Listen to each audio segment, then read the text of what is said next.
Sudah bukan lagi anak ibu, tapi anak itu adalah anak konsen. Anak siapa bu? Anak siapa? Anak siapa bu? Binang pembinaan. Ibu ngobrol sama anak 10 kali memanggil, anak tidak ada. Tapi kalau bunyi handphone bunyi, satu detik langsung nengok. Siapa yang diturut sama anak? Handphone apa ibu? Maka berhenti udah jadi ibu.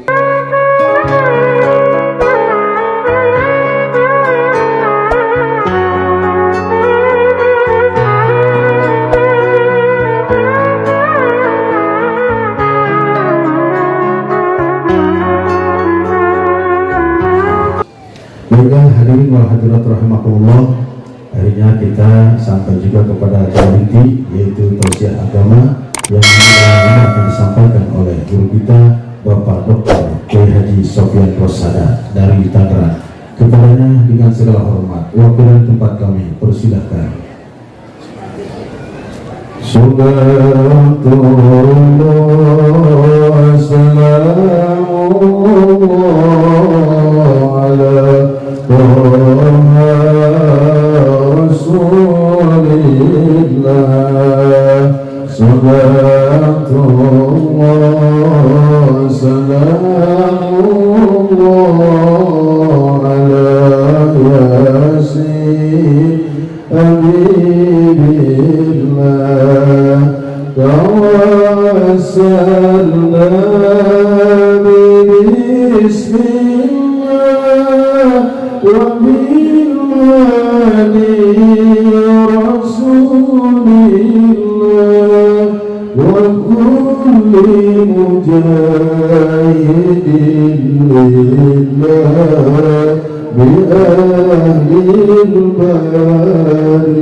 Baik, sekali lagi kami himbau kepada seluruh jemaah hadirin wal hadirat yang sudah hadir, guru kita sekalian yang mana beliau akan menyampaikan tausiah agama.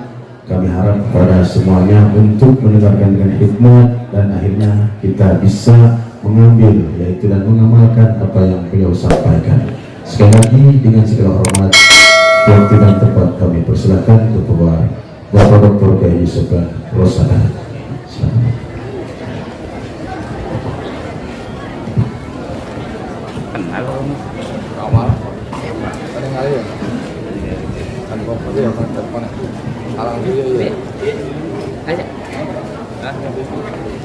Gimana? Apa ini tuh?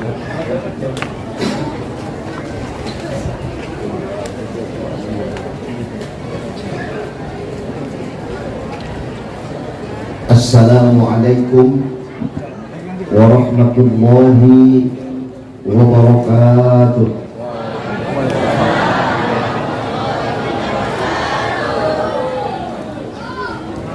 وقل الحمد لله نحمدك يا من أوضحت لنا سبل الهداية وجهت عن بصائرنا غشاوة الغواية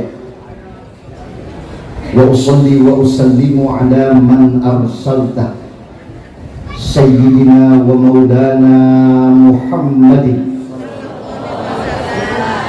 ابن عبد الله. أشهد أن لا إله إلا الله وحده لا شريك له وأشهد أن سيدنا محمدا عبده ورسوله لا نبي بعده. اللهم صل وسلم وبارك على سيدنا ومولانا محمد وعلى آله وأصحابه ومن تبعهم بإحسان إلى يوم القيامة. أما بعد فيا عباد الله أوصيكم ونفسي بتقوى الله فقد فاز المتقون. أعوذ بالله السميع العليم من الشيطان الرجيم. بسم الله الرحمن الرحيم. لقد جاءكم رسول من أنفسكم أنفسكم عزيز عليه ما عنتم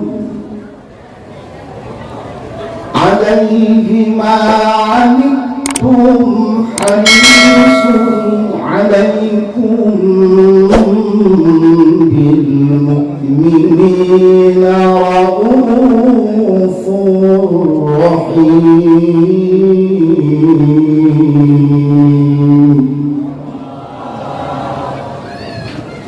فإن تولوا فقل حسبي الله لا إله إلا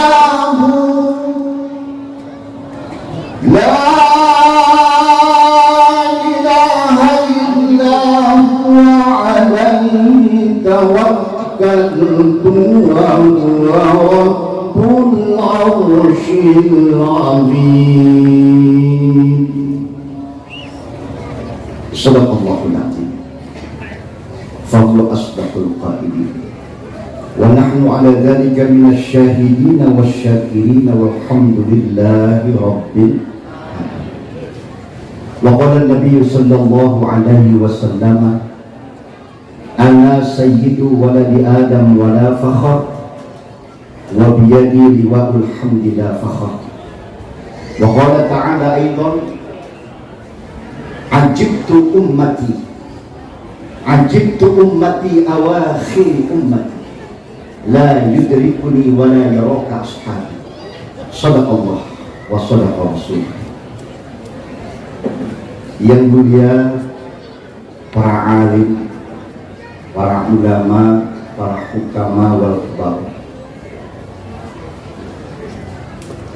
kesepuhan yang hadir dari pimpinan Pondok Pesantren Miftahul Hidayah pada Haji Mulyadi, Ketua Panitia Pelaksana kegiatan Dewan Kemakmuran Masjid Al-Hidayah Akhifillah Bapak Muhammad Rofai, Ketua Pelaksana Peringatan Maulid Nabi di lingkungan Kelurahan Pandeglang, pada umumnya khususnya di lingkungan Masjid Al-Hidayah Bapak Kusnadi Esos, Ketua Masjid Al-Hidayah Pak Kiai Musoli, Pak Camat, Pak Dan Ramil, Pak Kapolsek, yang hadir pada malam hari ini, hadirin wal hadirat, wabil khusus Ulusin Kuring, Pak Kiai Dimyati dari Gunung Karas, para sahabat, baik sahabat di masa muda maupun sahabat di masa tua, Ketua RW 011 beserta seluruh jajaran, dan di sini juga ada Ketua RW Bapak Haji Hasan Ansori, hadirin wal hadirat, para santri, para mujahid muda, para calon pemimpin masa depan bangsa yang teramat saya cintai, saya muliakan. Bertabur syukur kehadirat Allah dan Maha Ghafur, tertadah doa harapan yang kita rajut dalam munajat bersama, mengagungkan satu peristiwa besar, kelahiran seorang manusia yang paling sempurna menjadi pemimpin dunia dan akhirat. Dialah orang yang kita sebut namanya setiap saat, baginda Nabi kita Muhammad SAW. Allah mengizinkan kita menjadi umat di akhir zaman karena Allah begitu sayang dengan kita, karena hanya umat di akhir zaman yang begitu dicintai dengan segala fenomena perjuangannya akan tetap menjadi bagian dari keunggulan umat yang dipimpin oleh baginda Nabi besar Muhammad SAW. Ya Allah, dari kaki Gunung Karang yang begitu menjulang, kami dengan seluruh bini sepuh dan masyarakat pemerintah di lingkungan Masjid Al-Hidayah Kota Pandeglang dan Kabupaten Pandeglang, Banten, izinkanlah dan sampaikanlah salam dan sholawat kami kepada Nabimu yang terangat sangat mulia, Rasulmu yang paling agung, Nabi besar Muhammad Sallallahu Alaihi Wasallam, pada keluarga, sahabat, dan umatnya hingga akhir zaman. Para kiai, para penesepuh, pertama saya mohon izin. Duduk di singgasana paling tinggi di tempat ini adalah sesuatu yang sangat menggetarkan hati. Tidak berani sebenarnya saya. Kalau bukan berkali-kali guru saya ke Indil dari Gunung Karangayar, saya tidak berani duduk di tempat yang paling tinggi. Karena di tempat ini bukan hanya kita yang hadir, tapi para penesepuh kita, para sesepuh yang pernah tercatat dari masa sejarah sampai hari ini, turut bersama dengan kita. Kalau bukan karena doa dan semuanya, dan bukan karena izin dari panitia dan para penesepuh, rasanya lisan ini tidak akan mampu untuk mengeluarkan suara. Di dada ini sudah bergemuruh perasaan betapa terlalu tinggi bagi saya untuk duduk di tempat ini. Namun saya sudah izin kepada sesepuh yang paling sepuh di kampung ini untuk sejenak minta izin duduk lebih tinggi dari yang lain, bukan disebabkan karena saya punya pengetahuan dan ilmu, tapi ini adalah kehormatan karena keagungan Rasulullah Sallallahu Alaihi Wasallam. Maka sebelum kita menyampaikan muzakarah kita bersama, izinkan kita bersolawat malam hari ini. Kita sampaikan solawat ini untuk Rasulullah, keluarga Rasulullah, dan umat Rasulullah di mana saja berada. Semoga salawat malam hari ini mampu membukakan pintu langit untuk menjadikan kita tercatat sebagai bagian dari orang yang mendapatkan syafaatul uzma kelak hari kiamat. Amin ya rabbal. Ya Nabi salam alaika, ya Rasul salam alaika, ya Habibi salam alaika, salawatullah alaika. Sama-sama. Ya Nabi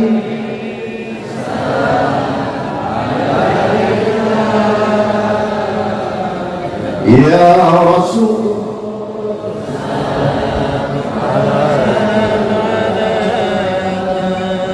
ya Habibi salam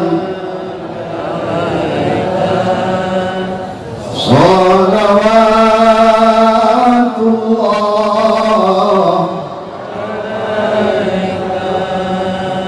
asyraqal badru alaina fahtafat minhul buduru misla husnik ma ra'ayna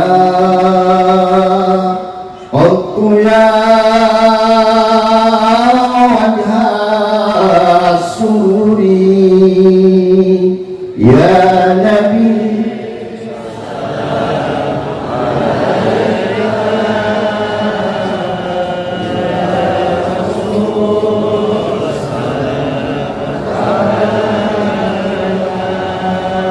ya Habibi salam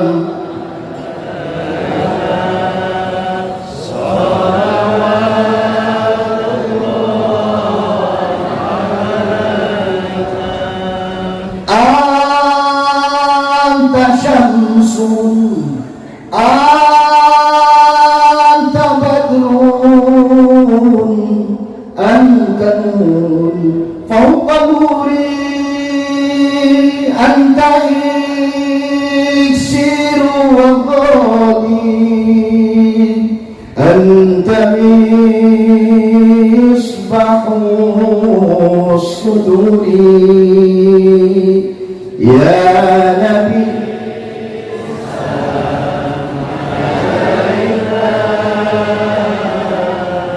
Ya Rasul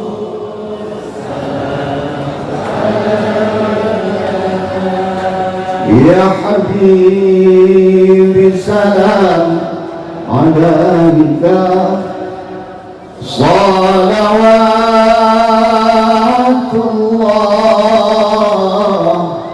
alaika. Saya ingin memulai pembicaraan kita mulai dari awal kehidupan yang ada di Nusantara. 100 tahun sebelum Masehi sampai dengan 129 Masehi ada 3 kekuatan besar yang ada di tanah Pandeglang, ujung kulon. Ada seorang yang bernama Begawan Sri Rengga. Begawan Sri Rengga ini punya istri, namanya Begawan Sri Rengga punya istri, kemudian punya anak. Anaknya ada 3. Yang pertama disebut Akitiren, yang disebut Ki Agung Luhur Mulia. Tinggalnya di Gunung Kailasa bersama putri tercintanya yang satu-satunya hasil pernikahan dengan seorang putri dari kerajaan Vietnam. Putri itu bernama Pohakilasa. Sementara adik dari Ki Agung Luhur Mulia namanya Begawan Sugiwanca. Begawan Sugiwanca ini tinggal di tempat yang lebih tinggi dari Gunung Kailasa, namanya Gunung Kar. Dia punya adik namanya Nyai Mas Utan, tinggal di Pulau Panaitan. Awal mula peristiwa yang terjadi pada zaman itu adalah bersamaan benar dengan peristiwa yang terjadi di tanah Arab, di mana peristiwa Ashabul Kahfi. Ashabul Kahfi sedang membuka sejarah di tanah padang pasir sana sebagai bagian daripada umat Nabi Isa, sementara di ujung kulon sudah berdiri 3 kekuatan besar.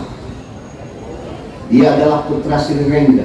Sri Rengga putranya Ki Bajul Kakal, Ki Bajul Kakal putranya Ki Buyut Wailing, Ki Buyut Wailing putranya Ki Agung Luhur Jati, Ki Agung Luhur Jati putranya Ki Agus Banda, Ki Bangga putranya Naisandra. Naisandra ini adalah seorang keturunan dari Aigus keempat, putra dari Iskandar the Great, putra daripada Raja Filipus. Raja Filipus punya ayah Raja Filipus I.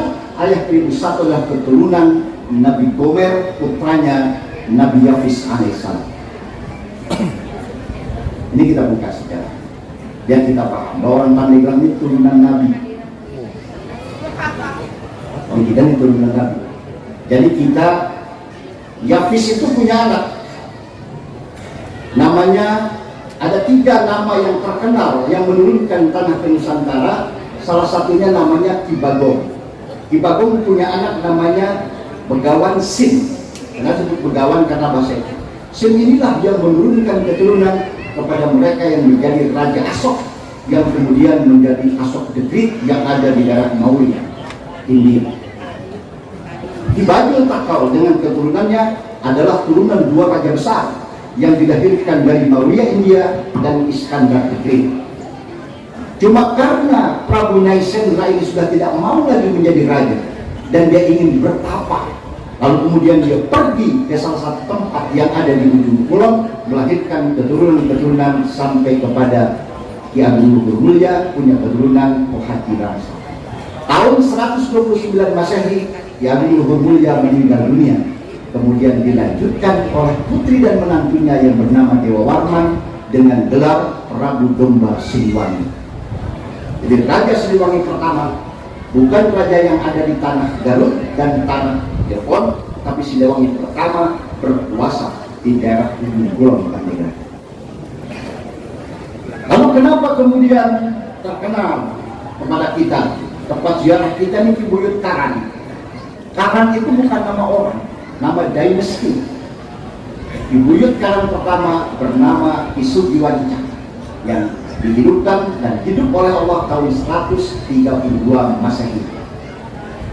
Itu bertepatan dengan pada saat 132 Masehi sampai 220 Masehi, Ashabul Kahfi sedang tidur di salah satu gua, dan kemudian dia terbangun pada tahun 550 Masehi. 20 tahun kemudian dari Ashabul Kahfi muncul, lahirlah baginda Nabi kita Muhammad Sallallahu Alaihi Wasallam. Lalu agama apa yang dianut oleh orang-orang yang ada di Pandeglang Ujung Kulon ini? Adalah agama Tauhid. Karena itu mengikuti kebajaran Nabi Allah Ibrahim yang sejak tahun 2295 sebelum Masehi sampai kepada Nabi Ismail tahun 1274 sebelum Masehi, sampai kepada Adnan kakeknya Nabi, sampai kepada Nabi Allah Hasim, sampai Nabi Allah Abdul Muttalib, sampai Nabi Allah Abdullah, diangkat seorang Nabi akhir zaman, baginda Nabi kita Muhammad SAW. Nabi Adam dan Nabi Ibrahim keturunan ke-20, Nabi Ibrahim sampai dengan Rasulullah keturunan ke-82, Sultan Hasanuddin Banten keturunan ke-126, dan 17 keturunan dari Sultan Hasanuddin adalah kita semua yang hadir di tempat ini.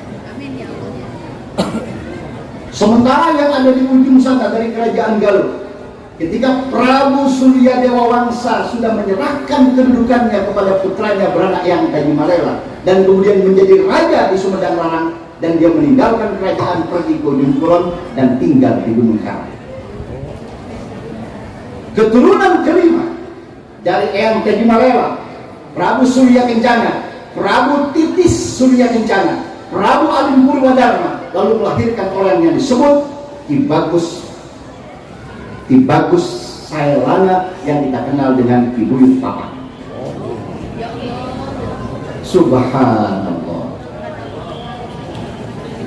Tadi yang hadir Ki Buyut Papak, dia bilang turunan Ki Buyut Papak. Punten ini. Soal dari terus mintanya tak pulang ngaji, tak cerita ya malah. Sebab ngaji mu ayah abah di negara ngaji. Makanya Nabi mengatakan dalam satu hadisnya yang diriwayatkan oleh Imam Hakim, ajibtu ummati awakhir ummat. Wahai sahabat-sahabatku, aku kagum dengan satu umat.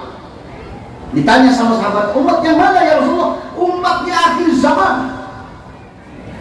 La yudrikuni wa la yaraka ashabi. Mereka punya cara beramal yang tidak pernah terjadi di zamanku dan tidak pernah terjadi di zaman sahabatku, tapi mereka bisa berbuat amal.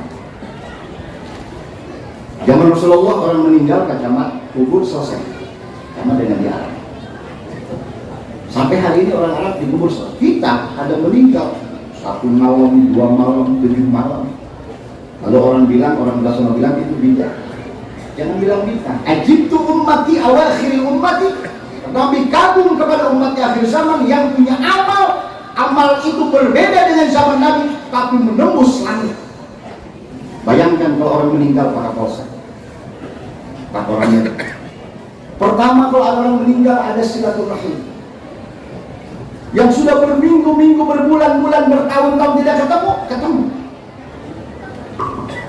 Tiba-tiba ada orang berzikir, membaca Al-Quran, berzikir, bertahlil, bertasbih, bersolawat, lalu dibarengi dengan kiai memberikan tausiah. 3 hal didapat dalam kematian umat akhir zaman: bersilaturahim, menuntut ilmu, dan berzikir, yang tidak ada di zaman Rasulullah.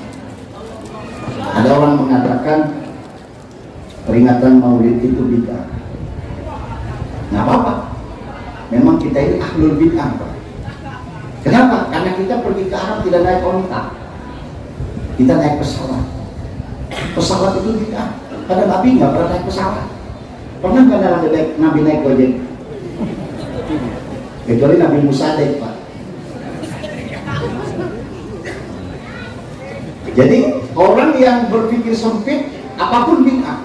Ini orang di Pandak di Masjid Al Hidayah sebelum peristiwa ini ada lomba marhaban, ada pawai. Orang-orang yang berjanggut dan bercangkring di sana menertawakan kita karena tidak mengerti. Kenapa? Karena perintah Al-Quran. Qul bi fadlillahi wa bi rahmatihi fabidzalika falyafrahu. Katakanlah wahai Nabi Muhammad, dengan karunia Allah berupa Al-Quran dengan karunia Allah dan kasih sayang Allah berupa dilahirkannya seorang pemimpin umat, fabidzalika falyafrahu. Kalimat falyafrahu bentuknya bentuk ghaib, ditujukan kepada orang di zaman Nabi. Maka Imam Hafs bin Sulaiman boleh membaca fabidzalika faltafrahu, dibikin mukhatam, dari dhamir ghaib dibikin dhamir mukhatam, fabidzalika faltafrahu. Maka hendaklah umat Nabi Muhammad dengan kelahiran Nabi Muhammad, hendaklah mereka bergembira. Jadi orang yang tidak bergembira dengan lahirnya Nabi, maka dia haram mendapatkan syafaat Nabi. Tapi orang yang bergembira dengan kelahiran Nabi, maka dia akan mendapatkan syafaat Nabi. Fabidzalika faltafrahu, menurut Imam Hafs bin Sulaiman. Baca dengan bentuk mukhatab. Maka hendaklah kalian wahai umat akhir zaman menyambut kelahiran Nabi harus dengan bergembira. Kenapa harus gembira?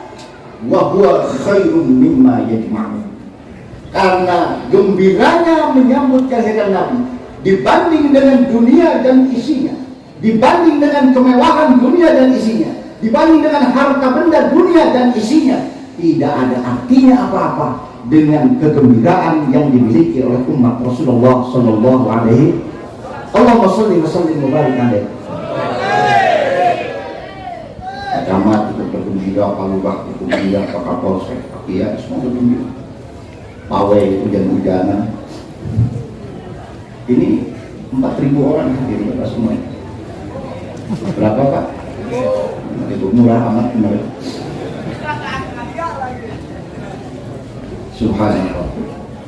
Oleh karena itu, peringatan Maulid kali ini momentum yang luar biasa. Kenapa? Maulid ini Pak Kapolsek bikin aman. Nggak ada peristiwa Maulid itu yang bikin masalah bagi negara, nggak ada. Maka kemarin sempat kecewa juga kita 2 tahun Pak ya, gara-gara tuan corona datang ke negeri kita.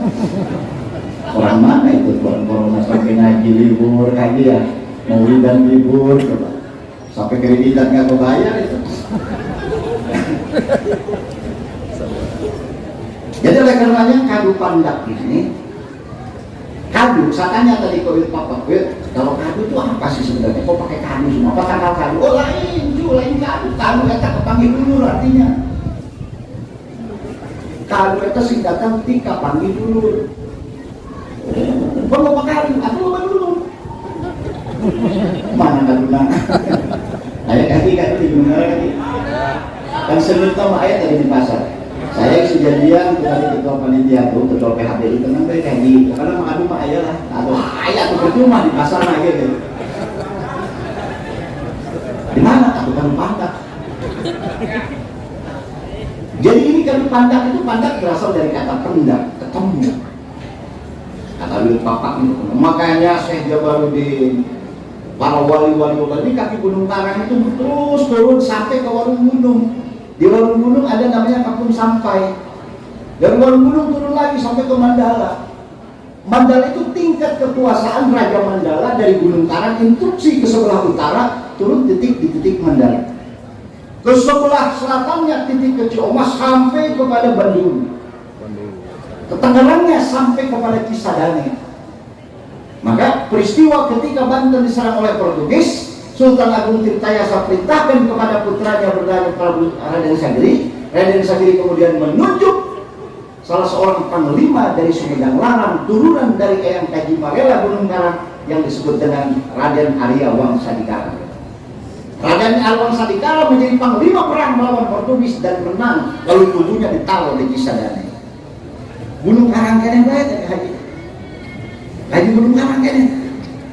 Ini luar biasa Gunung Karang ini, saudara. Memiliki nilai rahasia yang teramat sangat luar biasa. Ya, diarahi. Makanya saya dengar sini masyarakat Kadu Pandak ini sedang merawat makbarah, kuburan-kuburan orang tua. Saya mendapatkan penjelasan.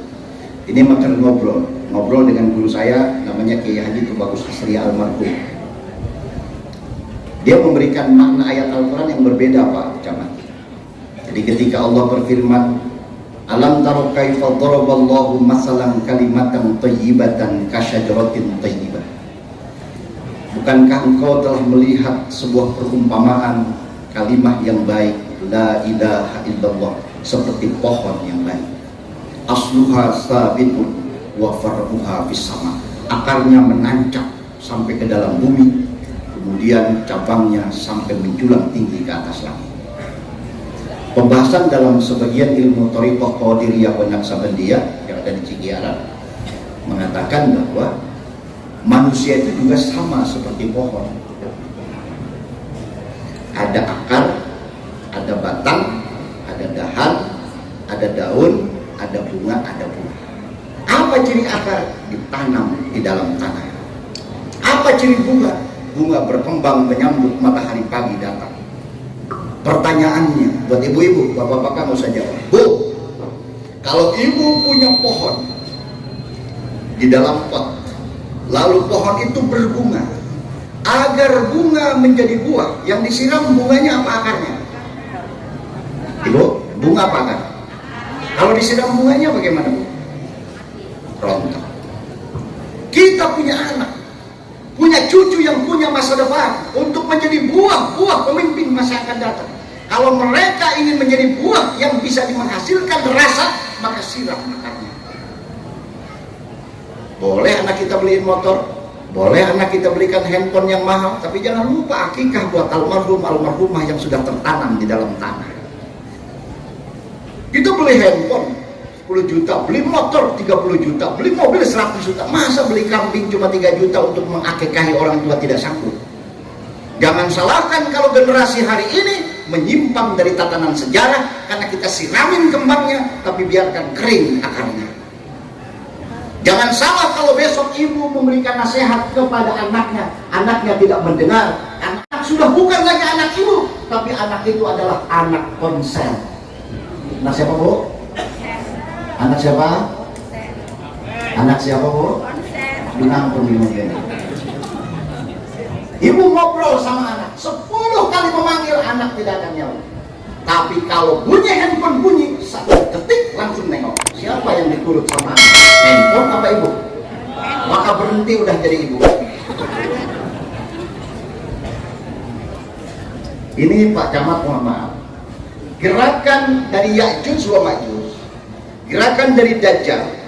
Dajjal ini kan salah satu keturunan dari Nabi Yakub, punya anak Yahuda. Ketika Yahuda durhaka kepada ayahnya, dia melakukan hubungan gelap dengan saudaranya, maka lahir seorang anak.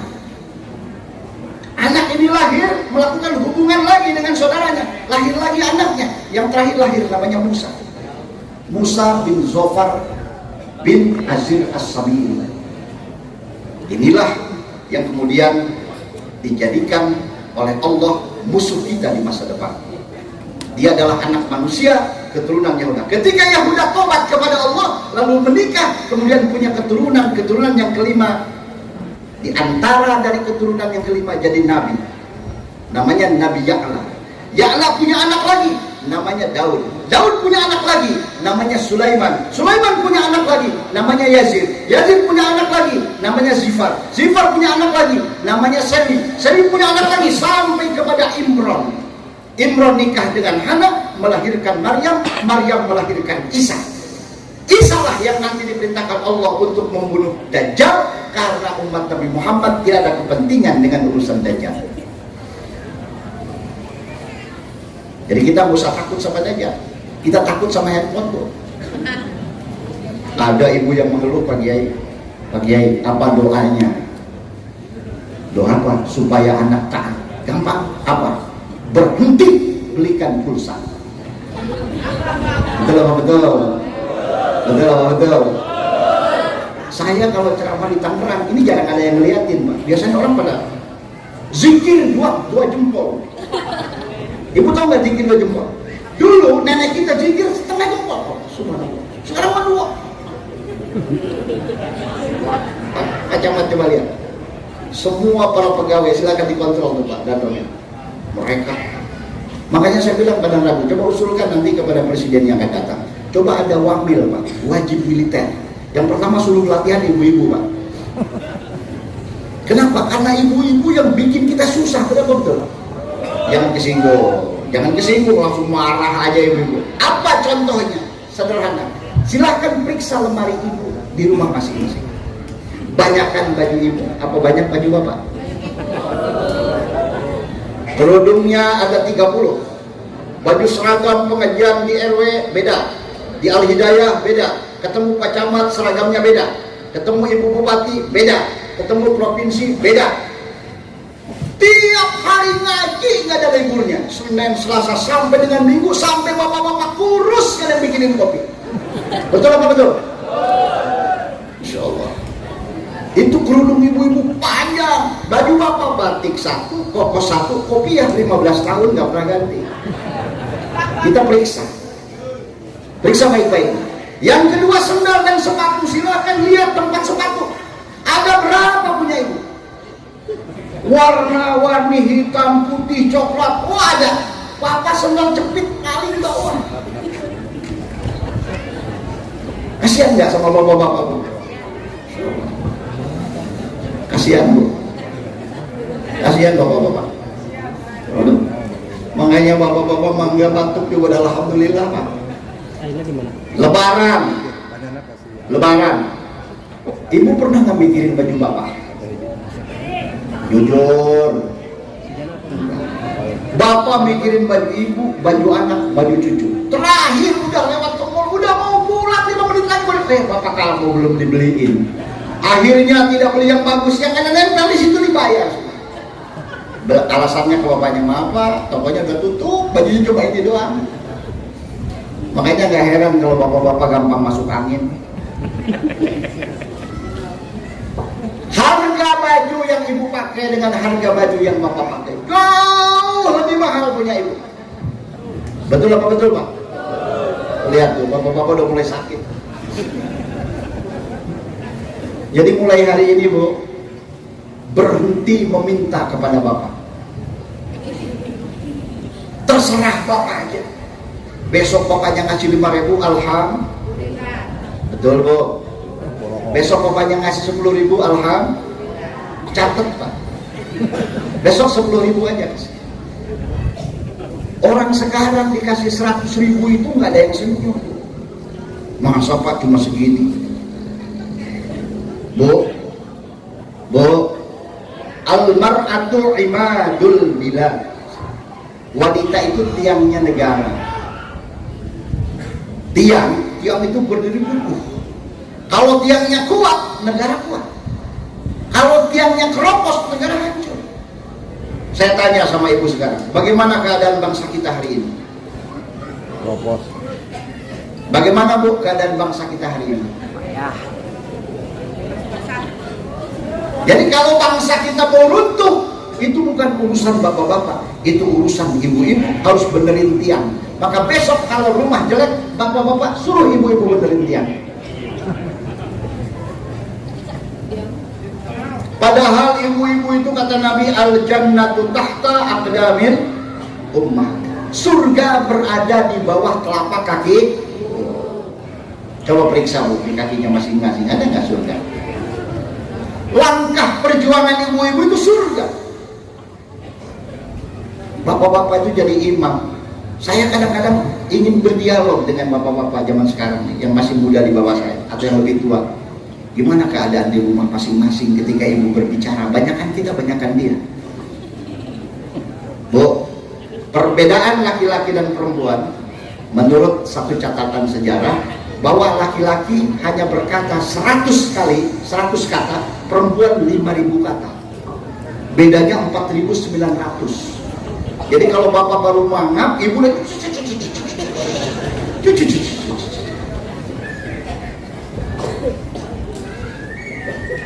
hidup bapak-bapak. Betul. Kada marah tak ibu ini. Bu. Tapi ibu itu sudah dijamin oleh Rasulullah. Asal ibu tiap malam membaca sholat, membaca subhanallah walhamdulillah wala ilaha illallah wallahu akbar 3 kali, membaca Allahumma sholli ala sayyidina Muhammad wa ala jami'il anbiya'i wal mursalin wa ala alihi wa ashabihi ajma'in. Ibu membaca subhanallah walhamdulillah wa la ilaha illallah, ditambah surat Al-Ikhlas 3 kali, jaminannya surga. Ibu nggak perlu tahajud semalaman, nggak perlu. Ibu nggak perlu keliling majlis taklim tiap hari, nggak perlu. Cukup setiap malam berwudu menjelang tidur baca Al-Ikhlas 3 kali, sholawat 3 kali, tasbih 3 kali, ditambah dengan la haula wala quwata illa billahil azim. Itu sudah mendapatkan syafaat. Dan apa syafaat yang paling utama? Bahwa apabila ibu mau tidur tengah malam, jangan memejamkan mata sebelum pamit kepada suami. Assalamualaikum Pak, Bang, izin mama mau tidur. Kalau kata bapaknya, maaf, belum jamnya tidur, melek. Ada nggak Pak Kapolsek yang istri izin dulu? Hormat Pak Kapolsek, maaf, kan istri Pak Kapolsek disiplin, hormat Pak. Ada apa Pak? Mau tidur? Pernah nggak gitu? Enggak, tidur aja di depan TV semau-mau dia. Mending bajunya rapi. Rapi itu lagi meludang, rapi itu lagi pengajian, rapi itu lagi kondangan. Kalau di rumah pakaian kebesaran, namanya apa Bu? Daster. 7 bulan nggak pernah dicuci. Besok datang cucu sakit pilek, ambil baju tempelin di hidung cucu. Besok ke dapur suami mau makan, dielap pakai daster itu. Besok apapun asal megang yang kotor pegang ke daster, dipakai tidur dengan suami. Makanya jangan salah kalau suami kena stroke. Mulai hari ini Bu, mulai Maulid tahun ini, kalau ibu mau tidur dandan secantik-cantiknya, pakai baju yang paling mahal, menghadap suami. Assalamualaikum ayah, assalamualaikum bapak, mama mau tidur. Suaminya melotot tuh, pasti pusing di suami, pasti ngomong assalamualaikum. Naik kursi 7 kali, bisa ayat kuntilanak dapat. Sebab biasanya ibu-ibu mau tidur itu nggak pernah memperhatikan suami, nggak pernah. Itu sepengetahuan saya di Tangerang. Mungkin kalau di Kadu Pandak insya Allah sama, bahkan lebih parah. Di Pandeglang mungkin lebih parah. Apalagi ibu-ibu menang, bupatinya perempuan lebih berkuasa sekarang Pak. Wah, bupatinya aja perempuan, ngapain kita takut sama laki? Betul apa betul? Apalagi zaman sekarang RA Kartini, emansipasi wanita, laki-laki jadi supir, perempuan jadi supir. Laki-laki naik lama, perempuan naik lama. Allah Subhanallah. Cuma memang bapak-bapak, kenapa kita tidak pernah marah kepada kaum ibu? Karena ibu-ibu itu manusia hebat. Tidak bisa bapak-bapak lakukan. Hamil 9 bulan dia kuat. Masak, nyuci, ke pasar, belanja, berjam-jam berdiri nawar terong belanja pada lagi hamil. Coba bapak-bapak suruh hamil 2 minggu, coba ditukar hamil 2 minggu bapak-bapak, mungkin minggu kedua sudah minta dioperasi sesar. Itulah sebabnya kenapa kita hormat sama ibu-ibu, karena tidak ada manusia hebat di muka bumi kecuali kaum ibu. 9 bulan dan gak pernah bosan-bosan itu hamil itu. Udah hamil lahir, besok hamil lagi. Tak apa saya. Coba kalau kita hamil minggu pertama, pasti bulan berikutnya kita sudah menyerah. Ampun, hamil sekali aja. Untung perempuan itu punya jiwa yang sangat luas, hatinya begitu lapang. 20 kali hamil siap. Subhanallah. Ibu pernah nyesel gak punya anak? Pernah nyesel gak melahirkan? Itu karena hebat. Coba laki-laki 1 kali hamil, tahun kedua sudah nyerah. Ampun Pak Kiai, saya nggak sanggup lagi. Langsung minta panggil dokter, dioperasi sesar. Udah kiri kanan sesarnya, depan belakang, udah dibuat, ambil. Kita dikasih lambung 2 hari aja udah nggak bisa duduk, kita sudah cari ke dokter, beli obat ini, beli obat ini. Itu orang hamil itu sakit lambung 1000 kali lipat lambung, tapi sanggup ibu. Kenapa? Ibu-ibu begitu kuat karena makannya banyak. Betul nggak Pak? Bapak-bapak sudah makan nasi, ngerokok, air putih, selesai. Ibu-ibu udah makan.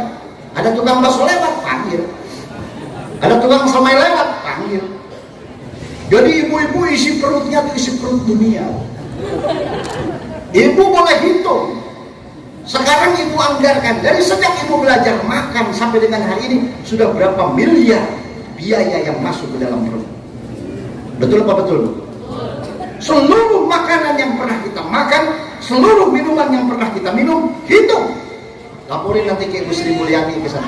Oh, maaf Bu, perut saya isinya sudah 5 miliar. Kalau memang 5 miliar sudah habis oleh perut, ngapain kita pusing dengan 100-200 ribu untuk besok? Kenapa kita mesti pusing dengan 1 juta 2 juta untuk besok? Karena di dalam perut kita sudah miliaran. Makanya besok kalau kita lewat ke pasar, pegang perut aja. Nggak usah belanja, nggak usah. Ditanya sama tukang, ibu mau beli sayuran enggak? Udah biasa itu. Ibu mau beli bakso enggak? Udah biasa itu. Karena perut saya sudah 2 miliar. Betul apa betul, Bu? Makanya bapak-bapak, kita kasih hormat dan takzim kepada ibu-ibu, karena ibu-ibu luar biasa. Ibu-ibu luar biasa. Bu, udah pada makan semua kan? Makanya udah ibu beli baju yang banyak. Nggak apa-apa, kami ikhlas kok. Walaupun kami harus sakit, ikhlas Bu. Insya Allah. Apa yang diperjuangkan oleh suami untuk istrinya, untuk anaknya, tidak pernah berpikir siang maupun malam. Tidak pernah berpikir bahaya. Bayangkan para tentara dulu berjuang sampai dengan hari ini, yang dikirim ke perbatasan, dikirim zaman dulu ke timur-timur, apalagi 320 dulu tahun 85 saya sering ngajar ngaji anak-anak tentara Pak itu. Subhanallah. Oleh karenanya malam ini kita langsung ke baginda Rasul. Siapa baginda Rasul itu? Siapa Muhammad bin Abdullah bin Abdul Muthalib? Siapa orang ini? Orang ini adalah tidak akan ada dunia, tidak akan pernah tercipta dunia kalau Allah tidak akan pernah melahirkan, membesarkan, mengangkat, mengutus, sekaligus menjadi rahmatan lil alamin. Allah pernah berkata, laulaka ma khalaqtul aflaq. Ya Muhammad, kalau bukan karena engkau, tidak akan kuciptakan jagat raya dan isinya. Khalaqtul aflaka li ajlika. Aku ciptakan alam jagat raya ini karena adanya engkau. Wa khalaqtuka li ajli. Dan adanya engkau karena adalah kehendak. Makanya wajar kalau Michael Hart itu tahun 78 menulis 100 tokoh yang paling berpengaruh dalam sejarah dunia. Dan pada saat itu dia agamanya Kristen Katolik. Dia menempatkan Nabi Isa nomor 2 dan menempatkan Rasulullah nomor 1. Orang Nasrani tetap mengagungkan Rasulullah. Kita umat Rasulullah, kenapa kita tidak berani mengagungkan? Besok tahun depan Kang Haji, kalau bisa, kalau ada Pak Bupati ada, kalau bisa tahun depan peristiwa Maulid Nabi seluruh kecamatan se-Kabupaten Pandeglang, seluruh kelurahan Kabupaten Pandeglang mengadakan pawai bersama. Ajak tuh badak tuh di Liga 20, giring tuh badak. Kenapa? Karena peristiwa-peristiwa sejarah yang terjadi di tanah Pandeglang ini sangat berdekatan dengan perjuangan Rasulullah. Sunan Gunung Jati punya putri dari perkawinannya dengan Nyi Kawung Anteng, namanya Ratu Winahon. Ratu Winahon itu punya adik namanya Pangeran Sabakingking yang kemudian diangkat menjadi raja bergelar Sultan Maulana Hasanuddin. Umur 50 tahun Ratu Winahon belum nikah. Kenapa Ratu Winahon tidak nikah? Karena bingung laki-laki mana yang mau ngawin dia. Anak wali, anak sultan. Laki-laki model kita ini kan ngepet. Mau cari pelet kemana? Di pelet anak wali. Mau berburu kemana? Kalau sekarang minta ke Haji Endim air 2 gelas cukup. Siapa yang mau melihat Ratu Winahon? Tapi kata Eyang Sunan Gunung Jati, Winahon, kamu datang aja ke salah satu gunung di mana di situ pernah ada titik para wali. Tapak bertahanus di Gunung Karang. Karena di Gunung Karang masih hutan, Haji Endim belum punya rumah, masih hutan.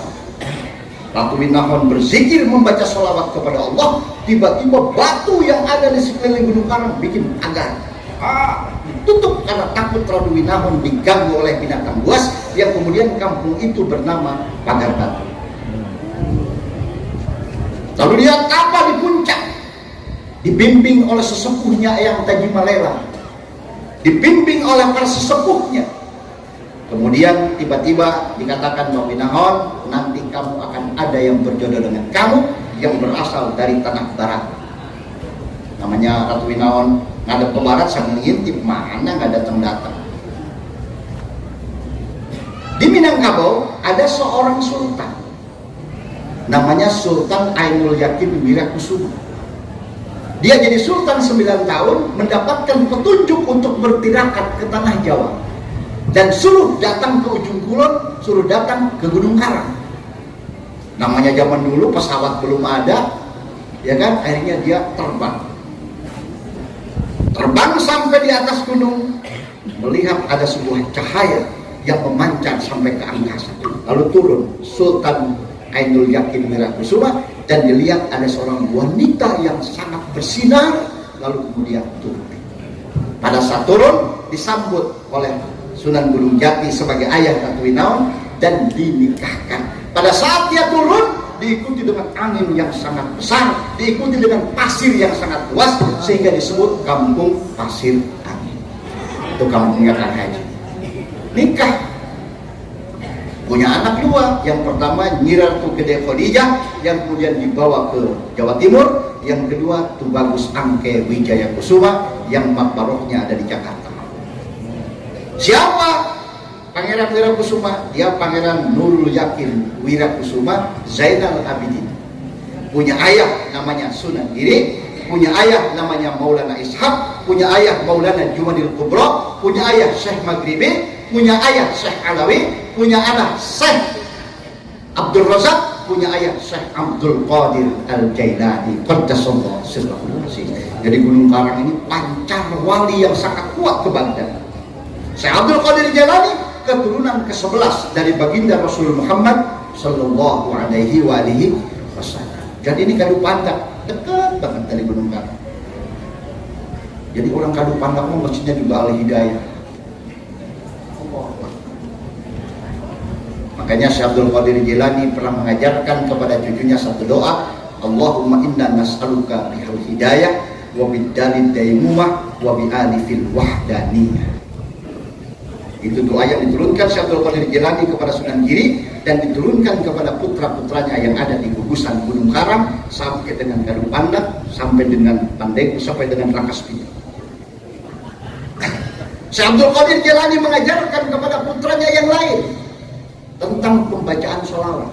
Karena di Timur Tengah itu terjadi perang antar kelompok etnis yang tidak berhenti-berhentinya ulama-ulama dibunuh.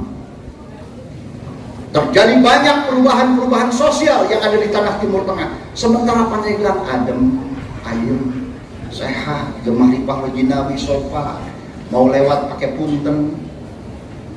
Masya Allah, orang Pandeglang mah di depan Ka'bah pakai punten, Nabi Ibrahim punten, Nabi Ibrahim lagi umroh lagi. Ibu di mana? Di Pandeglang. Oh, pantesan punten, Nabi Ibrahim punten, Nabi Ibrahim. Baca labbaik Allahumma labbaik. Abdi pernah sareng jamaah di Pandeglang. Di belahan Malingping pada itu pada dia lewat Nabi Ibrahim punten giringan. Saking sopannya orang Pandeglang, saking sopannya, subhanallah. Makanya ada satu sholawat yang diajarkan oleh Syekh Abdul Qadir Jilani, dan apabila sholawat ini dibaca itu bisa menghapuskan 100.000 dosa besar. Inna man qara'aha kafarat mi'atu alfi dzambin minal kabair. Disampaikan oleh Imam As-Suyuti. Siapa yang baca sholawat ini akan dihapuskan sekali baca 100.000 dosa besar. Ibu mau baca bareng-bareng? Mau? Bismillahirrahmanirrahim. Allahumma salli ala sayyidina Muhammadin as-sabiqi lil khalqi nur. Nah, ini tak amin diberi. Ikuti baca, jangan amin. Baru kan mereka bagi berkat berembus amin. Memang curiga, memang kadang-kadang gitu, bah. Kalau Nabi Tahlil mau santri di luar, di jero mau masih la ilaha illallah, amin di luar. Santri itu mereka udah ke kiai gaji, maksudnya supaya kita bagi berkat. Padahal la ilaha 100 la ilaha bubar.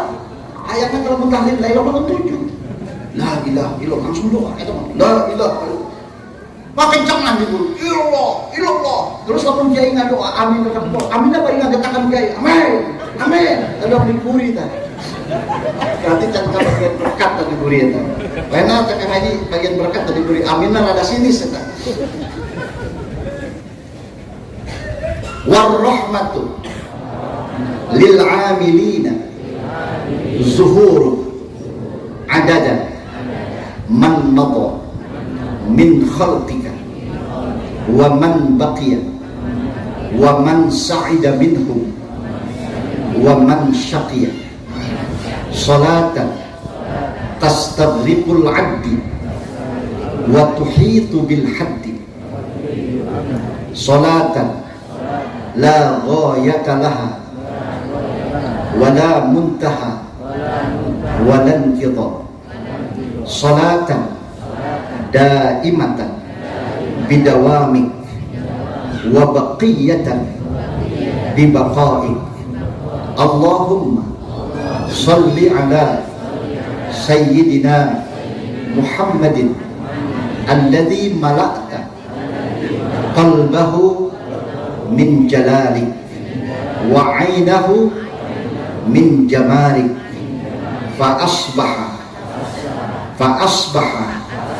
farihan muayyadan mansura wa ala alihi wa ashabihi wa sallama tasliman katsira.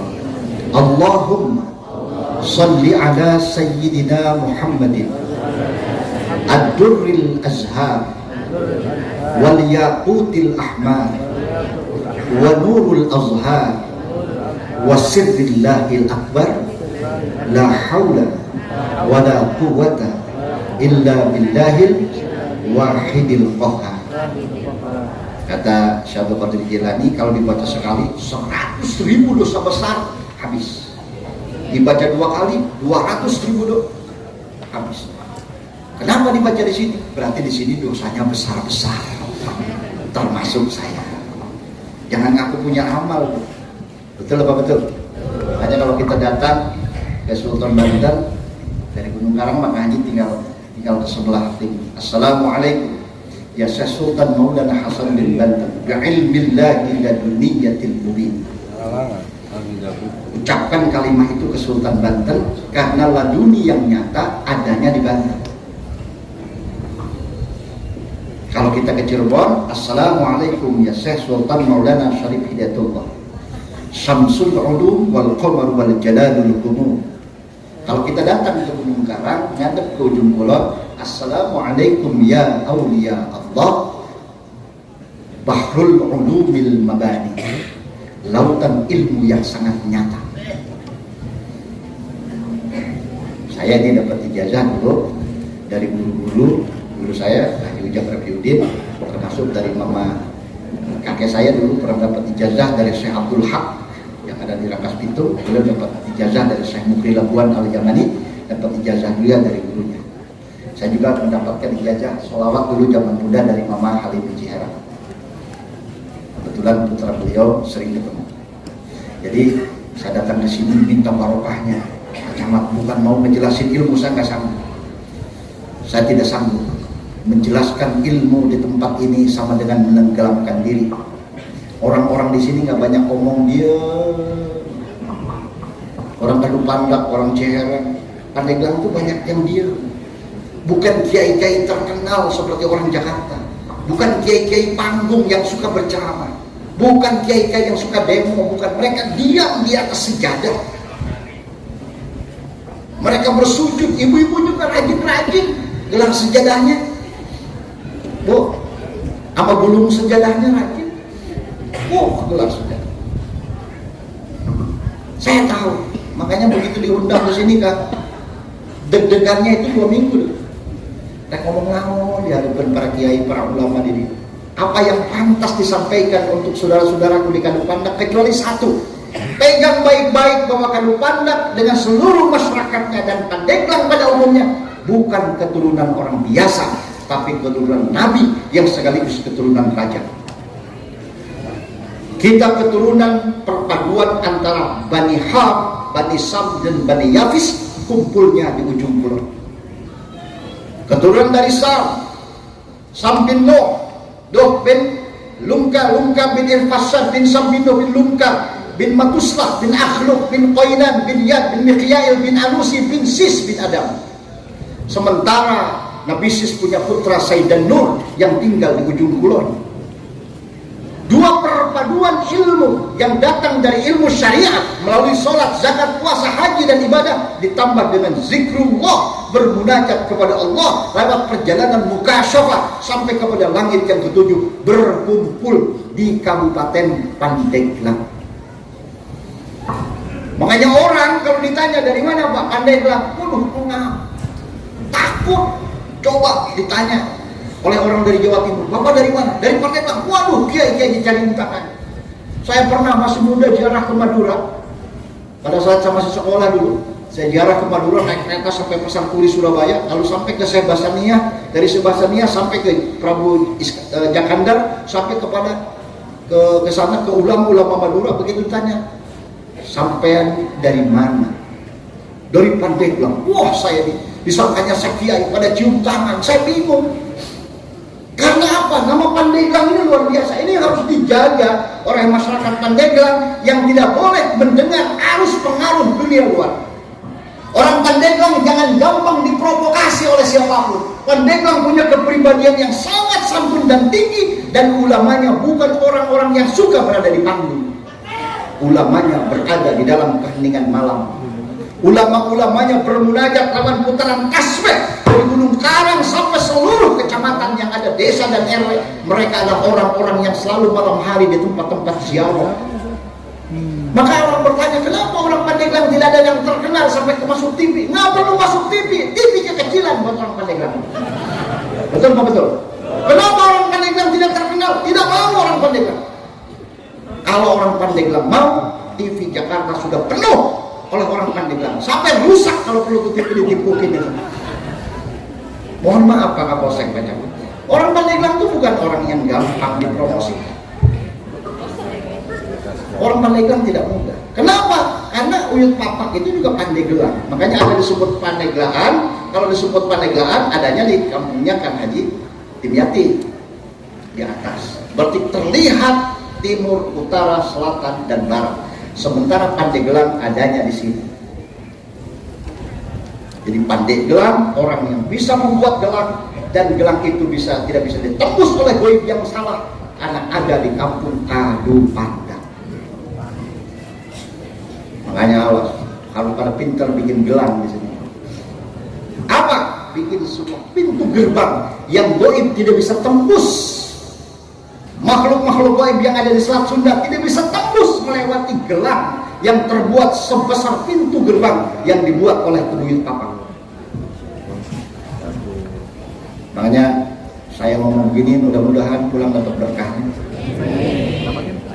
Sebab kalau ngaji mah Kadu Pandang mah zaman masih dicekekes. Subhanallah. Jadi ini menjelaskan tentang Pandeglang yang dimotori oleh Gunung Karang, Kota Pandeglang, Kadu Pandang, Kelurahan Pandeglang, Kecamatan Pandeglang, Kabupaten Pandeglang. Ini adalah tonggak sejarah ujung kulon sampai ke ujung Teluk Lada, sampai kepada Sang Hyang Sirah. Pertanyaannya, siapa Sang Hyang Sirah? Adalah Sayyidan Nur bin Sis bin Adam alaihi salatu wassalam. Baca ada artefak di sana yang berbahasa Smith. Karena ada bahasa Smith, kemudian ada bahasa, kemudian ada Ham, ada Hamitek, kemudian ada Yafis. Jadi itu ada bahasa-bahasa. Dan yang terkenal di ujung kulon itu tulisan dari zaman Nabi Allah Yafis bin Nuh alaihissalam. Jadi kita ini keturunan Nabi. Tampang kayak kita nih. Ceng. Aceng keturunan Nabi. Makanya jangan naik motor ngebut-ngebut. Kenapa? Masa turunan Nabi naik motor ngebut? Jangan, keturunan Nabi harus sopan. Masa di depan ada kiai main salib tepunten apa dalam 25 baca. Kurang gelempang dia mantas panggil anak muda lagi. sorban sampai ngancur. Jadi orang Pandeglang memiliki tatanan yang sangat tinggi yang dimotori oleh semangat Ki Ageng Luhur Mulia. Ki Ageng Luhur Mulia pernah mau diserang oleh kerajaan Maurya, kemudian kerajaan Maurya tunduk dan menjadi menantunya. Sampai kepada kita memiliki tata sopan santun yang sangat tinggi, yang tidak boleh gampang dipengaruhi oleh dunia luar. Siapapun datang ke Pandeglang silakan, dari ujung manapun silakan, tapi Pandeglang tidak boleh berubah tatanan adat istiadatnya, bersumber kepada adat budaya leluhur yang senantiasa menjunjung tinggi nilai-nilai sejarah. Jangan terpengaruh oleh aliran-aliran lain. Orang lain silakan ngomong keras di sana, silakan. Di Pandeglang tidak usah. Tidak butuh yang keras-keras di Pandeglang. Karena Pandeglang adalah perjalanan panjang siang dan malam hari yang diliputi oleh zikrullah. Ulama-ulama Pandeglang yang terkenal sampai ke mancanegara, mereka menutup namanya dan mengganti namanya. Bukan tidak ada ulama besar dari Pandeglang yang pernah tinggal di Mekah dan menjadi imam besar, menjadi ketua Majelis Fatwa Ulama Mekah. Itu namanya Syekh Muhammad Yasir yang berasal dari Cimanuk. Kemudian dia menjadi fatwa ulama besar begini, tidak pernah disebut namanya sampai hari ini karena mereka orang Pandeglang. Siapa yang tidak kenal Syekh Muhammad Yasir? Keturunan dari Cimanuk yang menjadi ulama besar, menjadi guru Syekh Damanhuri. Mereka terkenal sampai ke Masjidil Haram, Masjid Nabawi, tapi namanya tidak viral karena dia berkata, saya tidak usah disebut, biarkan saja, saya tetap ada dan tidak perlu disebut. Orang Pandeglang banyak yang terkenal, tetapi tidak perlu disebut-sebut namanya, baik kancah nasional maupun kancah internasional. Kenapa? Karena kita meyakinkan akhlak Rasulullah di akhir zaman yang sudah pudar di berbagai daerah. Pandeglang masih siap melestarikan adat dan kebiasaan akhlak Rasulullah Sallallahu Alaihi Wasallam. Makanya jangan lupa anak-anak muda, minta ridho kepada orang tua. Setiap kita bersalaman dengan orang tua, minta ridho, jangan minta doa. Kalau doa pasti dikasih. Ibu pernah ngomong sama anak, meridhoi anak, pernah nggak ngomong sama anak, dikumpulin anak lalu ibu ngomong, mama sekarang sudah ridho sama kalian, pernah nggak? Mau saya ajari? Mau? Bismillahirrahmanirrahim. Ini ibu-ibu bisa doanya untuk anak laki-laki, nanti bapak-bapak dibaca untuk anak perempuan. Bismillahirrahmanirrahim. Allahumma inni ushiduka anni radiyatan. Sebut nama anaknya. Bulan. Tamamar ridha wa kamalar ridha wa muntahar ridha. Allahumma anzil ridwanaka alaihim biridhai anhum. Ya Allah, malam ini saya bersaksi di hadapan Engkau bahwa saya ridho kepada putra-putra saya dengan sesempurna-sempurnanya ridho, dengan sedalam-dalamnya ridho, dengan seujung-ujungnya ridho. Ya Allah, turunkanlah keridhaan Engkau kepada putra-putra kami dengan sebab saya yang mengandungnya telah ridho kepada mereka. Oke. Saya untuk bapak-bapak. Bismillahirrahmanirrahim. Allahumma inni ushiduka anni radiyatan an. Sebut nama anak perempuan.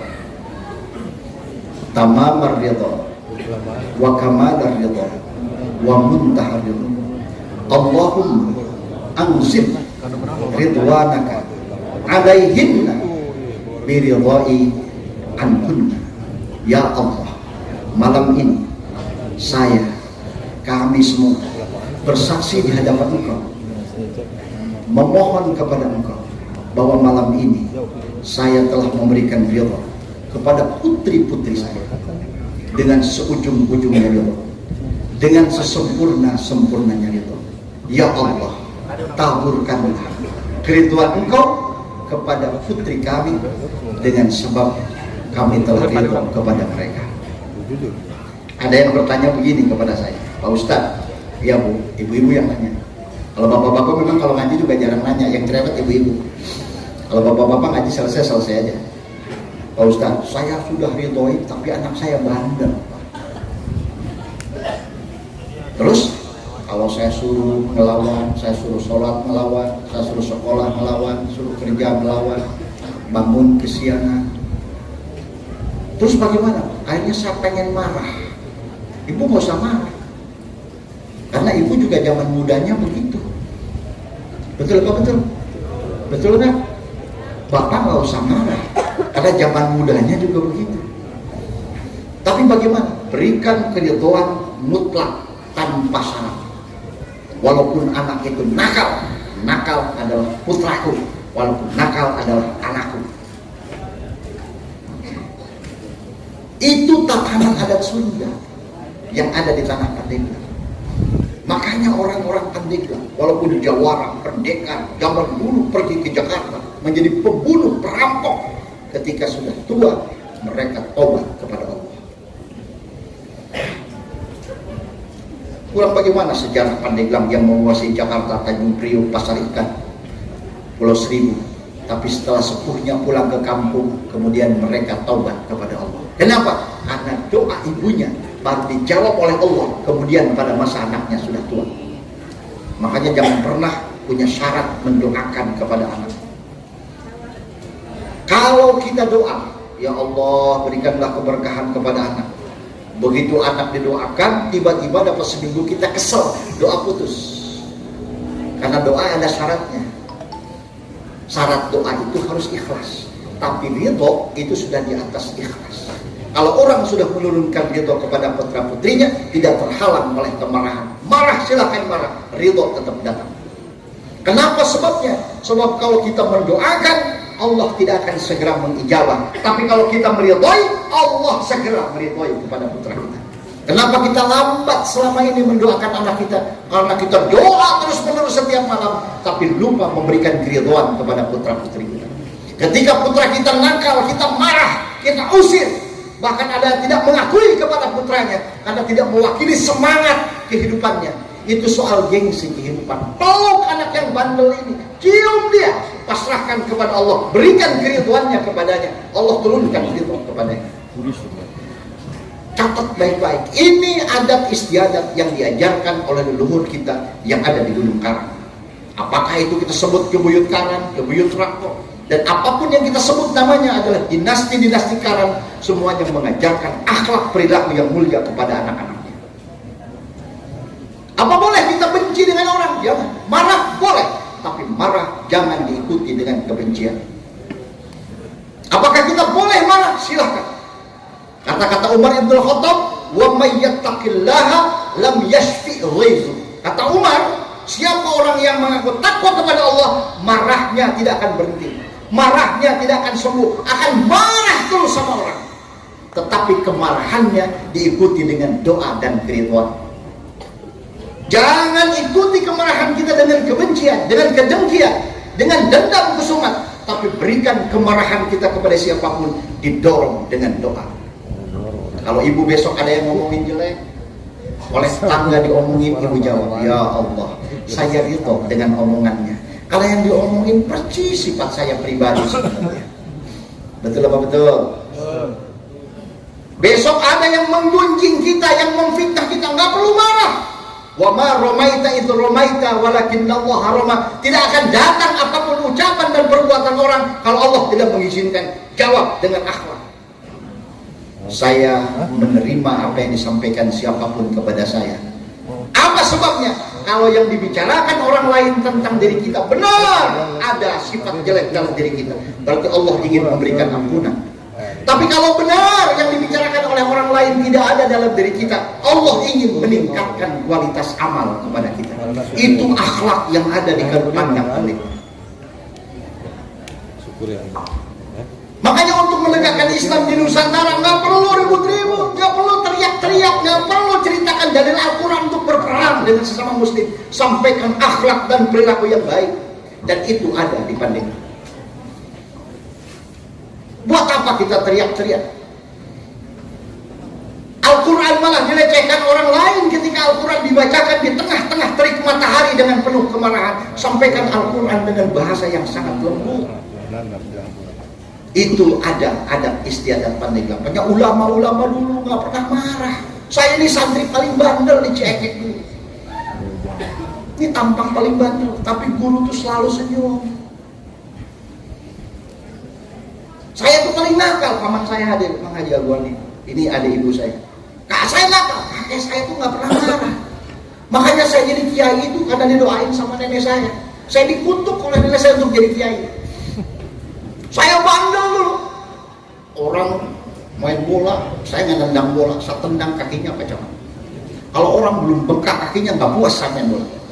Jadi kalau main bola, bukan ngadu bola, ngadu kaki. Siapa yang kakinya patah, menang. Kemana pegurunya? Ke Cikaduun. Karena diajarinnya semua orang Cikaduun begitu. Bincurang cengken supaya potong bincurang nggak menang. Makanya orang Pandeglang nggak ada prestasi main bola, ngadu nabitis. Bandel. Tapi nenek saya bilang, mudah-mudahan dia enjoy jadi kiai. Dikutuk Allah jadi kiai coba. Gara-gara doa seorang nenek. Nenek saya bukan ahli ilmu pengetahuan, bukan santri yang pintar ngaji, tapi dia punya pribadi yang sangat santun. Kalau cucunya salah, dia peluk. Mulai hari ini Bu, kalau besok lihat anak salah, lihat cucu salah, tidak usah marah gitu. Tolong anak kita, simpan di dada kita. Ini saya bukan ngajarin ya Bu ya. Saya belajar. Ini yang diajarkan oleh Nyi Po Haji Larasati yang terkenal dengan Nyi Mas Ambu, yang disebut dengan Dewi Sri. Ibu kita kalau mau panen Fatihah ke Dewi Sri. Saya tanya ke buyut saya, mau yut Dewi Sri sah ke cicing bela udah ketik mau nyaho. Karena saya penasaran, saya cari. Ternyata Dewi Sri itu adalah Nyi Po Haji Larasati yang diajarkan oleh seorang Sri yang dalam agama Hindu merupakan putra Wisnu, tetapi kemudian sebenarnya turunan dari Nabi Allah Yafis alaihissalam. Jadi apakah dosa kita menyebut Dewi Sri motong padi? Enggak dosa. Fatihah ke Dewi Sri, apa dosanya? Ya kan? Ternyata Dewi Sri banyak yang kebagian semua Fatihah. Fatihah Dewi Sri. Dulu Bapak mau memetik padi aja pakai lama, baca doa dulu. Makanya padinya berkah. Nggak pernah di zaman saya kecil padi itu sampai tidak panen. Kan? Ya sekarang bagaimana kita menanam padi? Jauh dari doa kepada Allah. Panggil ulama untuk beristighosah, berdoa. Makanya di Pandeglang mestinya ada haul akbar. Coba Pak Camat nanti usulkan ke Pak Ibu Bupati, ada haul akbar di Masjid Agung. Kenapa? Kapan haul akbar? Bulan Muharram. Karena ditemukannya Gunung Karang itu dalam tulisan Stephen Oppenheimer dalam judul buku yang bernama Eden in the East, surga di timur, bahwa salah satu pegunungan Kailasa dan Gunung Karang ditemukan tahun 4292, itu terjadi 6 bulan sampai dengan bulan Muharram ketika air surut. Nah, kalau kita misalnya mau ngadain haul akbar bulan Muharram, karena bulan Muharram itu adalah surutnya air dan ditemukannya Gunung Karang. Sementara gugusan Gunung Karang bukan hanya di Pandeglang, sampai ke Rangkas Bitung, sampai ke pinggiran Baduy, sampai ke pinggir Bogor, itu gugusan Gunung Karang. Jangan disangka Gunung Karang cuma di Pandeglang. Gunung Karang intinya seluruh gugusan sampai ke Bogor, Jasinga sana, sampai ke kaki gunung yang ada di antara perbatasan Bogor Sukabumi, itu masih gugusan Gunung Karang. Jadi yang ketemu dalam sejarah seperti itu. Makanya saya baca dalam tulisan Stephen Oppenheimer bahwa ditemukan bahwa tahun 4295 ditemukan satu gunung namanya Gunung Karang dan satu gunung namanya Gunung Kailasa. Dan ini umat Rasulullah ada di sini. Kita peringati Maulid Nabi kata cinta kepada Rasulullah. Anak-anak muda, mulai hari ini bikin jadwal kapan kita pegang handphone, kapan tidak pegang handphone. Kenapa? Karena Allah memberikan handphone kepada kita bukan untuk main-main. Itu adalah iktibar. Manusia apa bedanya dengan handphone? Handphone dibuat oleh orang-orang Cina, orang Jepang, orang Korea. Manusia adalah handphone ponsel buatan Allah. Handphone kalau mau dipakai mesti kita cas, mesti kita isi pulsanya, mesti dekat dengan tower sebagai sinyalnya. Manusia juga ponsel buatan Allah. Kalau manusia manusia nggak pernah ngecas dengan sholat, tidak pernah ngecas dengan zikir dan baca Quran, maka dia tidak punya setruman apa-apa dalam tubuhnya, dingin tanpa memiliki kekuatan apa. Dicas dengan sholat 5 waktu, dicas dengan sholat sunnah, dicas dengan puasa sunnah. Bagaimana dia punya pulsa bersedekah? Berikan sedekah ke masjid, anak yatim, berikan sedekah. Bagaimana towernya? Datang kepada para kiai, datang kepada para ulama. Karena ulama yang hidup maupun ulama yang tidak ada adalah sinyal yang telah dititipkan Allah untuk tiba dan tinggal di kampung halaman kita. Tanpa mereka, doa kita tidak akan sampai ke Sidratul Muntaha karena kurang sinyal. Handphone kita bagus, pulsanya penuh di telepon. Kunaon dia? Handphone bisa dipakai, tidak ada sinyal. Kenapa? Karena jauh dengan ulama, jauh dengan para pensepuh dan orang tua. Datangi mereka, karena mereka adalah sinyalnya Allah yang nyata bagi kita hidup di muka bumi. Dulu di daerah kita, ulama kita yang ada di Ciamas, Kang Haji, Abah Haji Mahmud ya Pak, ya Kang ya. Abah Haji Mahmud waktu jadi anggota MPR, Pak Harto datang. Ada tahun 73, dulu Pak Harto mendirikan Sabkar Ulama Golkar di Ciamas. Dan tanya ke Buya Mahmud, Buya, bagaimana caranya saya memimpin bangsa supaya bangsa tidak banyak bencana? Kata ulama orang Banten, Buya Mahmud, Pak Harto, kira-kira tahun isukan, kan tadi ngomong bahasa Indonesia kan Pak Harto, iya tahun isukan dengan tahun isukan, eta duit itu dicetak di Peruri sabaraha. Kenapa Pak Kiai? Karena siapa yang tahu Indonesia itu dimodalin tahun ini berapa duit? Maka keluarkan zakatnya dari hasil uang yang dicetak sebelum diberikan ke bank, dan berikan kambing dan sapi kerbau untuk korban tiap tahun memenuhi kuota nasional. Kenapa? Dengan berkorban yang dipotong setiap tahun memenuhi kuota nasional, insya Allah bencana tidak akan ada. Maka Pak Harto berpikir, panggil menteri kesejahteraan rakyat pada saat itu Alam Sahatu Periwara Negara. Setelah menteri agama, dipanggil ulama lagi, kumpul ulama semua di sana negara. Bahwa Pak Harto mulai dengan tahun itu memelihara sapi di Tapos untuk mempersiapkan korban kuota nasional. Jadi Pak Harto dagang sapi di Tapos bukan untuk keuntungan pada waktu itu. Karena Abuya Mahmud berpesan, kalau tidak mau ada bencana, tidak mau ada tsunami, tidak mau gunung meletus, tidak ada penyakit, tidak ada sesuatu fitnah negeri ini, maka setiap tahun pandeglang uang yang dicetak dan beredar 1 tahun berapa, maka dipotong, belikan sapi dan kambing untuk memotong kurban. Insya Allah kurban manusia akan berkurang. Kenapa kurban manusia akan berkurang? Karena sedekah dengan memotong hewan tidak bisa diganti dengan emas, uang, dan perak. Tidak bisa diganti dengan makanan. Kalau emas yang suka cuma ibu-ibu. Kalau nasi yang suka cuma manusia.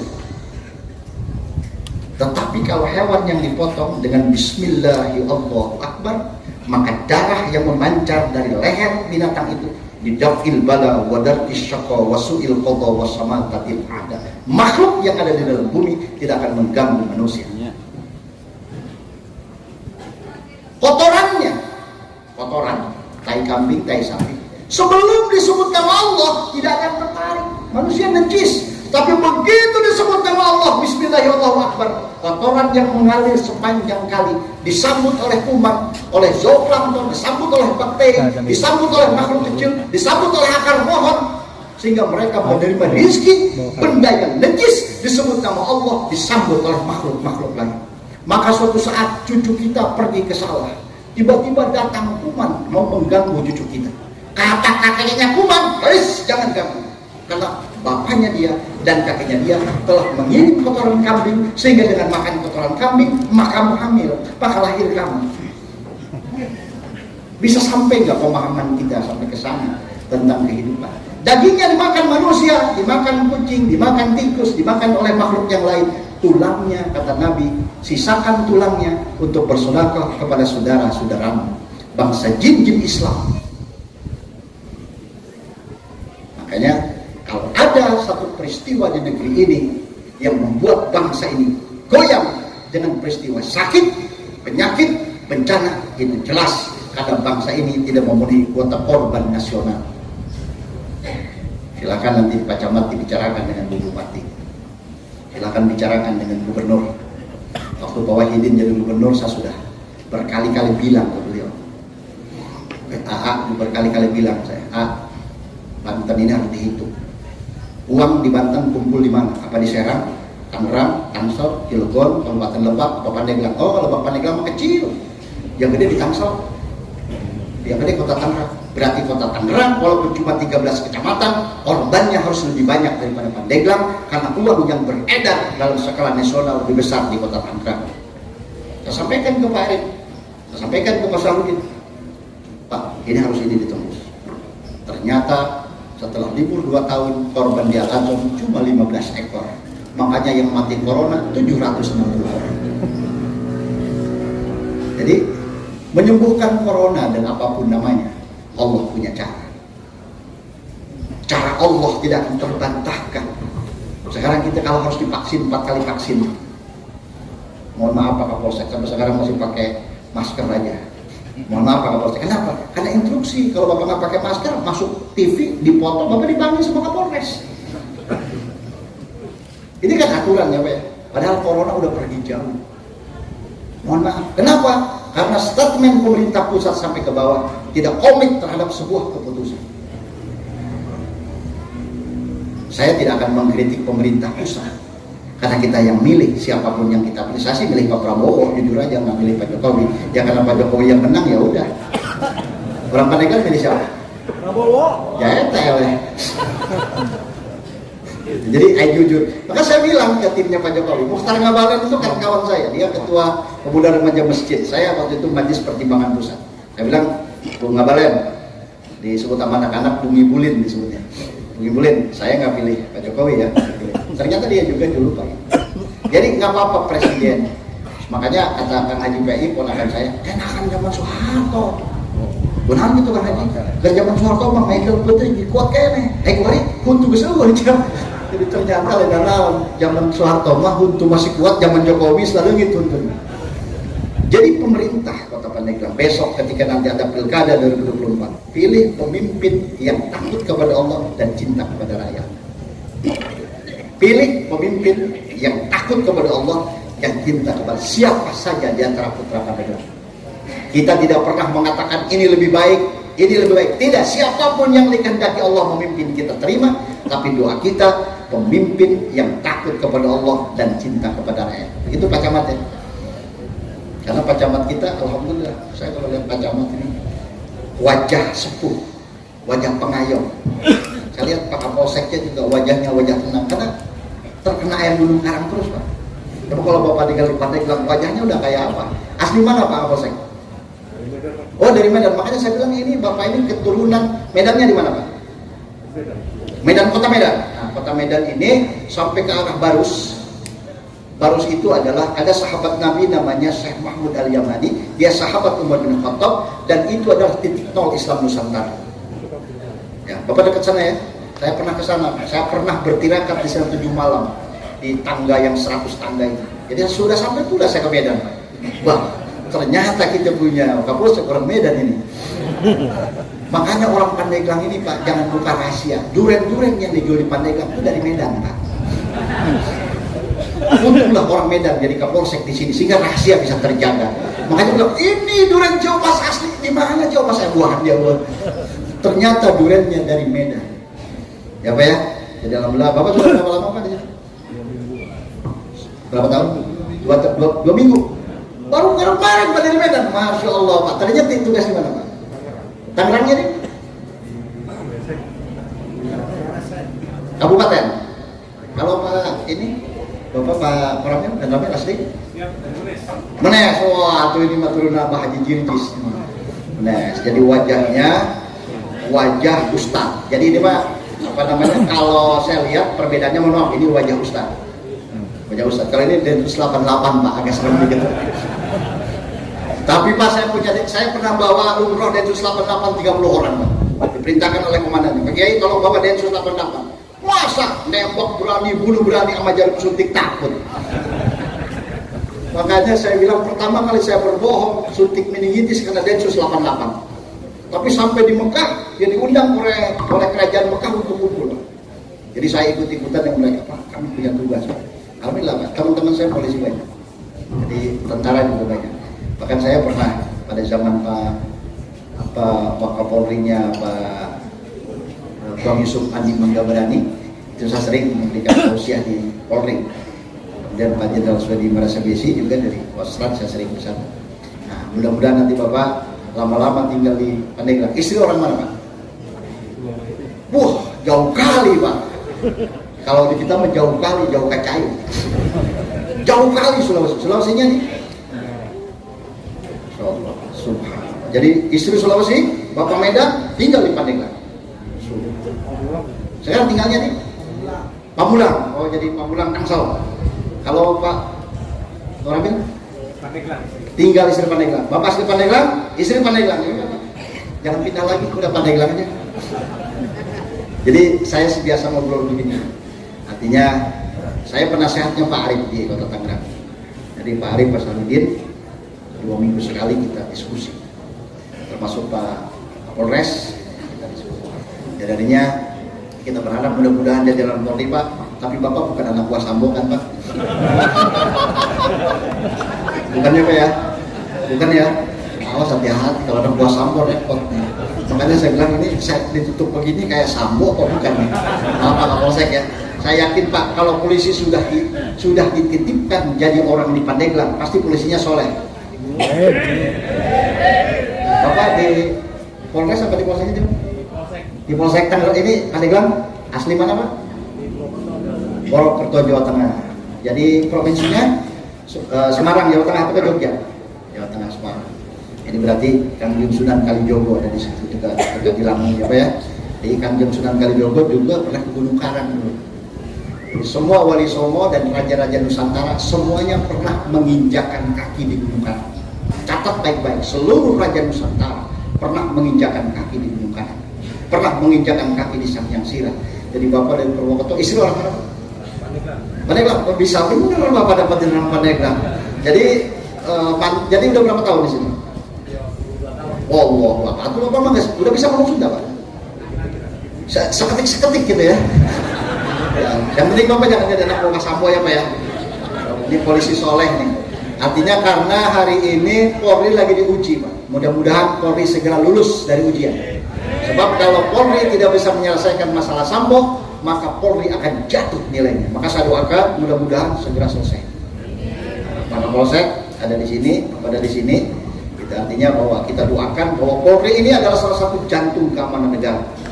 Kemudian bayangkara negara. Kita berharap tentara, Polri dan ulama bisa mempertahankan negeri ini dengan baik.